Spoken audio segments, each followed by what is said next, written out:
Ongoing drought is causing water levels to plummet in and around the Colorado River, and you don't have to live in the state to feel those effects.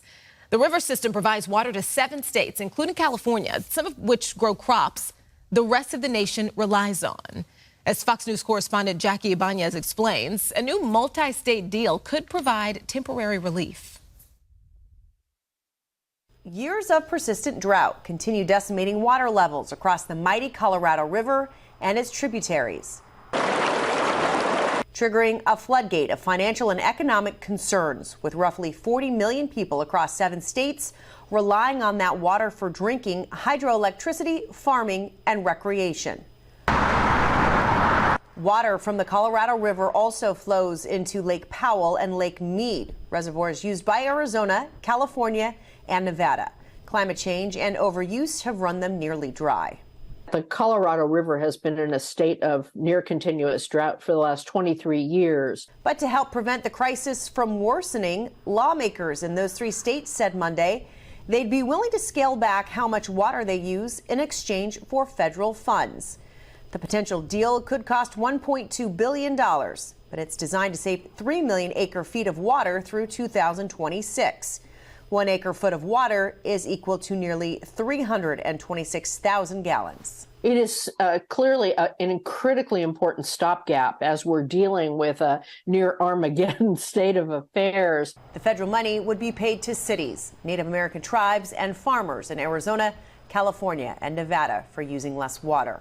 Agriculture is the biggest user and probably will bear gallon for gallon the biggest cuts. Federal officials were threatening states with mandatory water cuts before the proposed deal.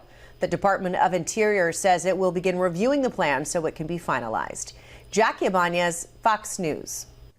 All right, Jackie, thank you. All right, 5:30 is your time. Let's go to Samana with a look at the forecast from the Good Day LA Weather Center. Yes, good morning, Bob. Good morning, Brooke. As we continue to watch, of course, the severe drought conditions along portions of the Colorado River, we, of course, are keeping tabs on our water year here in Southern California. Downtown LA, this is some good news because months so far, we're over ½ an inch of rain and we are above that May average. And going into at least this morning, because of the added moisture in the lower levels and that persistent marine layer, it is producing some measurable precipitation. LAX already picking up 2/100ths of an inch of rain, courtesy of the drizzle and light rain activity falling even at this hour. And taking a look at our water year, we continue to be above average. We had those atmospheric storms that have rolled through much of Southern California, and we're, again, keeping a hold of that surplus of over 14 inches of rain. So that's definitely good news. And this trough is also pushing in that moist layer, that deep marine layer, about 2,500 feet deep.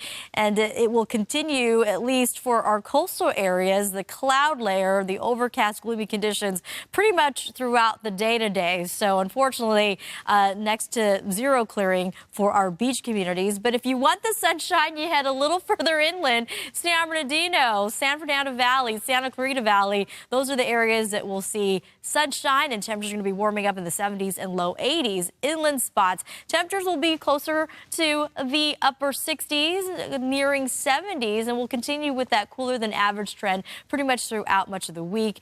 We're going to get a little bump in temperatures. It looks like a pretty nice Memorial weekend coming up. Send back over to you.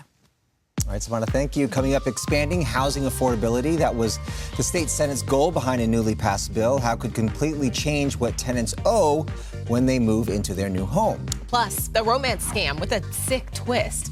The scammer used the identity, we're told, of a former LAPD detective. That story's next.